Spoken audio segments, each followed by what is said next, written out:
Loneliness, doubt, knowledge gaps, distraction, overwhelm, rejection. As voice actors, we deal with this stuff every day, and oftentimes it leads to unfocused action, wasted resources, poor decision making, and feelings of overwhelm, or what I like to call VO-verwhelm. Now, without the right support and resources, it's really no wonder that voice actors and audiobook narrators burn out before they start living that dream. VO-verwhelm is a real thing, and today we're going to talk about how to recognize the symptoms of overwhelm, how to reduce your stress, and how to simplify your VO life. So what is overwhelm or VO-verwhelm? It's the feeling of drowning, right? Of being submerged or inundated. Too much information, too many tasks, too many demands on your time and energy, too much all the things. And it can lead to stress, anxiety, and a sense that you just can't deal with all the stuff on your plate and get it all done. Now, it's super common among voice actors and audiobook narrators, and if left unchecked, it can lead to you quitting that thing that you love, and we don't want that. That's bad. That's not good. We want to stay in the game. We want to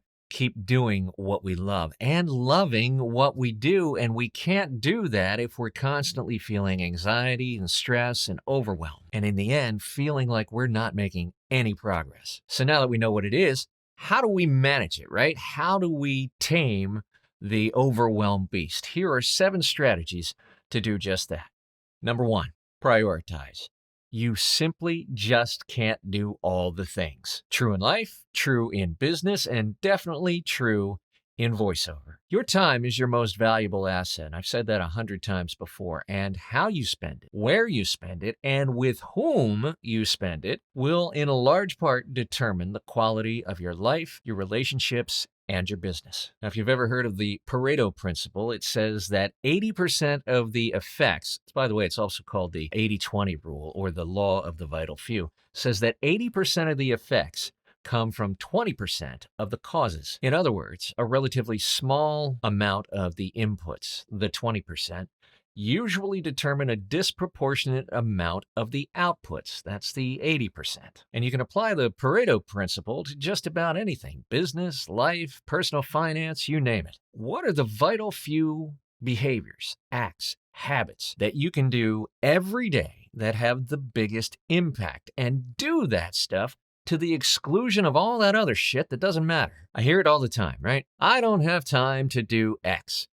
Spend time with my family, market my business, get into the gym, whatever it is, the important stuff, right?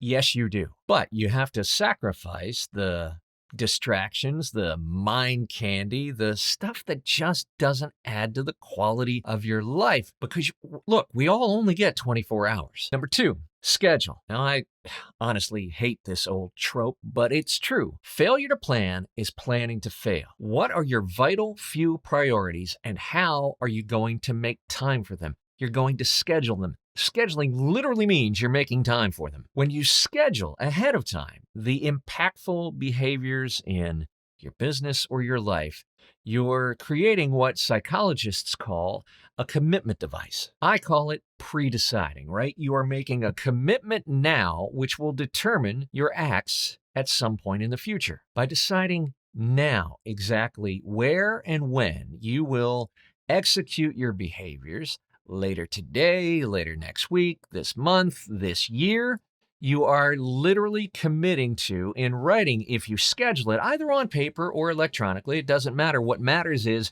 you get it out and onto an external device. And as a result, you relieve the stress of having to make those decisions by the hour, by the day, by the week, or by the year. You no longer have to find time to do the important stuff because you've already scheduled it. Now, here's the trick. Once those important behaviors are scheduled, treat them with all the respect that you would a meeting with another person. This is a commitment to yourself. Move them if you must, but don't delete them. Number 3, set boundaries. Many times the people in our lives hear that we work from home, understand that we work from home, and their brain just focuses on the from home part. They forget that we actually work and we actually have commitments to ourselves and to our clients. And oh yeah, that happens to be from home.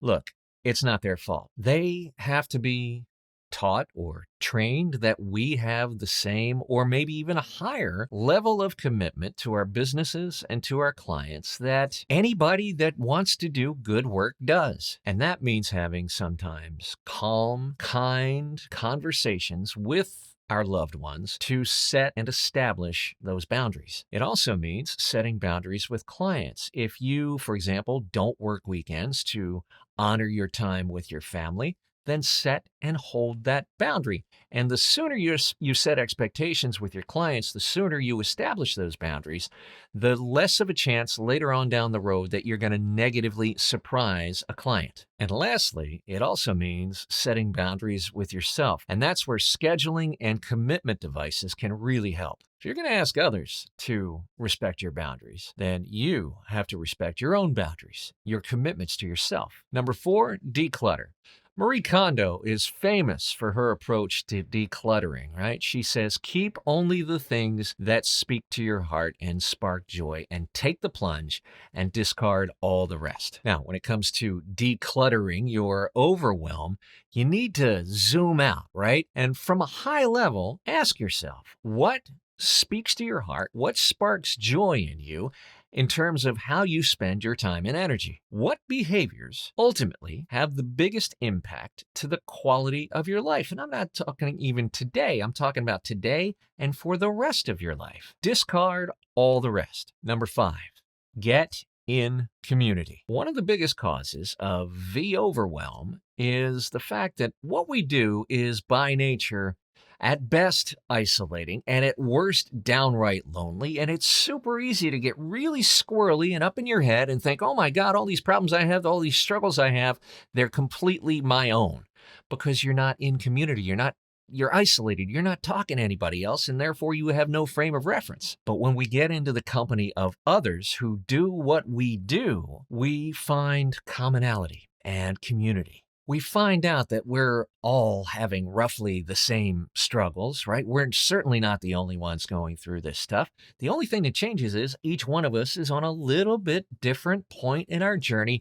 And the great part about that is it means we can all help each other. And that's precisely why I created the VO Pro community at vopro.app, so that we could come together and understand each other and support each other and help each other out, to give and to receive, to learn, to grow, to develop, not as individuals locked in our little padded cells, but as a community of kind and generous people helping each other progress, helping each other grow, helping each other develop, both in our businesses and in our lives. Number 6, minimize distractions. Look, distractions and procrastination are nothing new. The ancient Greeks even had a word for it. They called it akrasia. Akrasia essentially means doing something against your better judgment. It's when you do one thing, even though you should be doing something else, and you know it. And akrasia is that thing that keeps you from following through on that thing you said you would do. Okay, so that's akrasia. So why do we get sucked into distraction and procrastination? There's a real simple answer. As human beings, we're hardwired to seek immediate gratification over delayed gratification. We'd rather scroll Instagram now rather than go to the gym, because the rewards from the gym won't come today. They'll come weeks and months down the road. We'd rather eat the ice cream now, because not eating the ice cream means we lose the weight weeks, months down the road, and we want the ice cream now. Be intentional about your social media usage. Social media can have a positive effect on your business if you're intentional about it. Look, there's a huge difference between mindlessly scrolling TikTok for 20 minutes and intentionally taking 20 minutes to go on to, for example, LinkedIn, and thoughtfully and intentionally, purposefully reply to other people's content, have conversations, spark dialogue. Both are social media, but only one of those is going to add to the long-term impact that you will have on your business. The degree to which you can delay gratification willingly is the degree to which you will stay focused on your long-term goals and minimize akrasia, distraction, and procrastination. And finally, number 7, take care. When I was younger, I suffered from moderate clinical depression. What does that mean? It means largely I felt like shit all the time, physically, emotionally, and mentally. And one of the best lessons I learned from having gone through that was it's hard to feel good when you don't feel good. Meaning, it's really hard to feel good mentally and emotionally when you don't feel good physically. And to do that, to feel good physically, you absolutely have to take good care of your body. Being intentional about your nutrition and your exercise is the best thing that you can do for your body and your mind. Move intentionally every day. Push yourself a little intentionally every day and be very protective about what you put in your mouth nutritionally. Schedule and protect your sleep. Sleep is the body's superpower, and most Americans, the overwhelming majority, in fact, don't get enough. Most adults need between 7 and 8 hours of uninterrupted sleep every night, and when we don't get that consistently, it leads to heart disease, kidney disease, high blood pressure, obesity, diabetes, stroke, and depression. And sleep deprivation is also linked to a higher chance of injury, physical injury. Make the time. Schedule it. Get your sleep. If you don't take care of your body, you greatly diminish your ability to manage overwhelm, stress, anxiety, depression, burnout, and a host of other ills. Look, I've said it before. Life doesn't require you to be perfect. Do a little, but do a little every damn day. Every damn day. I hope this video helps you reduce the stress in your life, combat those feelings of overwhelm, and ultimately adds to the quality of your life and allows you to keep doing this thing that we all love, which is voiceover, voice acting, audiobook narrating. Now, if you found value from this video, share it with others. Help us help other voice actors, other creative entrepreneurs by sharing it with them. Thanks so much for watching, for being a part of the conversation, both here on the channel and in the comments, on VO Pro, and in the VO community at large. Thank you so much, and we'll see you again next week.